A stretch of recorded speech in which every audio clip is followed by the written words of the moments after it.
নমস্কার বন্ধুরা, আমি চন্দ্রিমা। বন্ধুরা, আজকে আমি 6টি ইনডোর প্ল্যান্ট সম্পর্কে আলোচনা করব। বন্ধুরা, ভিডিওটি ভালো লাগলে লাইক, কমেন্ট ও শেয়ার করো আর সাবস্ক্রাইব করে বেল আইকন প্রেস করে পাশে আমার বন্ধু হয়ে থেকো। আমি অ্যাগ্লোনিমার কথা বলবো।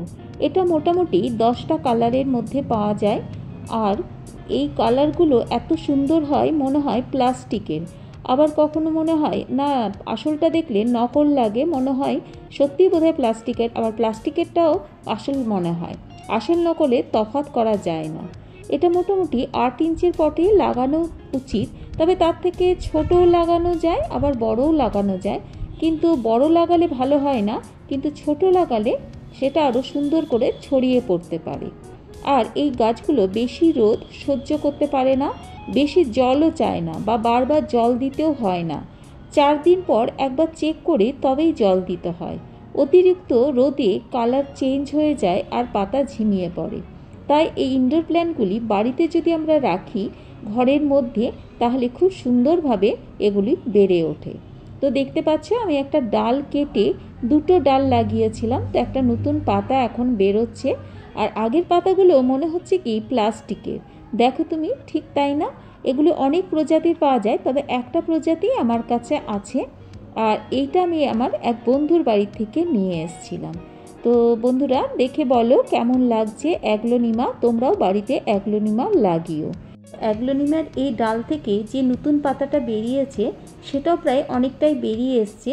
আর দেখো, মাটিটা ময়েশ্চার আছে, তাই আমি এখন 3-4 দিন জল দেব না। এবার আমি সেকেন্ড প্ল্যান্টটার নাম বলছি।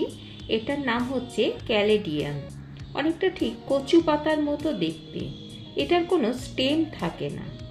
প্রায় 1000টা ভ্যারাইটি আছে। বেশি ডিপ পটে এটা রাখা যাবে না, চওড়া পটে রাখাই ভালো। এটা তাড়াতাড়ি চারিদিকে ছড়িয়ে পড়ে। জল বুঝে শুনে দিতে হবে, না হলে পাল্পগুলো গলে যাবে। পাতা বড় হলে ভার রাখতে পারে না, ঝুলে যায়। তাই কোনো লাঠির সাহায্যে বেঁধে দিতে হবে। আমার কাছে একটা প্রজাতিরই ক্যালেডিয়াম আছে, তো এটাও আমি পাতাটা ঝুলে যাচ্ছে বলে লাঠির সাথে বেঁধে রেখেছি। তো দেখো, নিচেও একটা সুন্দর পাতা দেখা যাচ্ছে। আমি থার্ড ইনডোর প্ল্যান্টের নাম বলছি। এর নাম হলো ক্রোটন। তো এটা বিভিন্ন ভ্যারাইটির আছে, কোনোটা পাতলা, কোনোটা বেঁকা, কোনোটা খুবই লম্বা আর ভীষণ সুন্দর দেখতে। এই প্ল্যান্টগুলো 1-2 ঘন্টা রোদ নিতে পারে।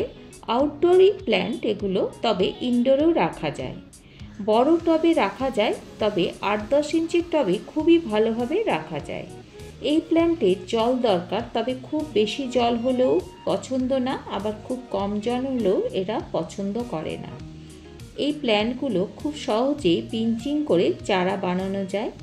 আমার বাড়িতে 2টি প্রজাতির ক্রোটন আছে। একটা তোমরা দেখতে পাচ্ছ, আরেকটা হচ্ছে এই প্ল্যান্টটা।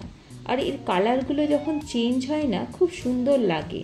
প্রথমে এরকম সবুজ কালার থাকে, তারপরে আস্তে আস্তে এগুলো মাঝখানে শিরাটা সেটা হচ্ছে আস্তে আস্তে লাল হয়, তারপরে এইভাবে কালারটা আস্তে আস্তে প্রকাশ পায়।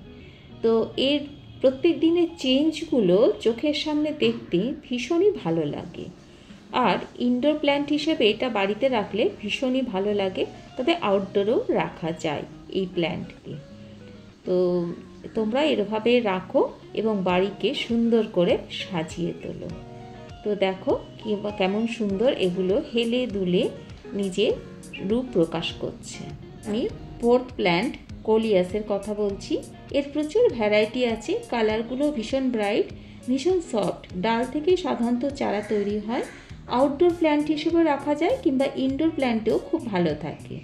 তবে খুব হালকা রোদ এই প্ল্যান্ট পছন্দ করে আর সবসময় ময়েশ্চার থাকতে পছন্দ করে, তবে বৃষ্টির জল ধরে রাখলে সেটা কিন্তু গাছ গলে যায়। ফিফথ প্ল্যান্ট পার্পল হার্টের কথা বলছি। এটা খুবই হার্ড প্ল্যান্ট, যে কোনো জায়গায় চারা হয়ে যায়। এর ছোট্ট সুন্দর ফুলও হয়, আর এটা তেমন কোনো কেয়ার করতে হয় না। বাড়িতে রাখলেই হলো, যে কোনো জায়গায় হয়ে যেতে পারে। বেশি জল পছন্দ করে না, আবার বেশি রোদও পছন্দ করে না, তবে থেকে যায়। মানে বেশি জল দিলে মরে যাবে না বা বেশি রোদও মরে যাবে না, হয়তো কালারটা একটু ফেড হবে। আর এটা ঝুলিয়ে রাখতে পারলে খুবই ভালো হয়। তো আমি বিভিন্ন জায়গায় এই প্ল্যান্টগুলো এইভাবেই ঝুলিয়ে রেখেছি।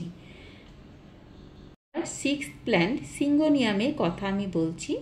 এটির অনেক প্রজাতি পাওয়া যায়, কালারও অনেক পাওয়া যায়। রোদ না পাওয়া গেলেও এগুলো ইনডোরে ভালোই থাকে।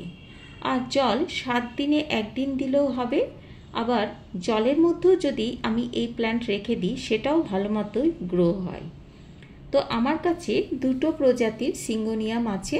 একটা প্রজাতি তোমরা দেখতে পাচ্ছ, এই প্রজাতিটা একটু লতানো টাইপের, তবে সবগুলোই না, বিভিন্ন ডাল এখানে কেটে লাগানো আছে।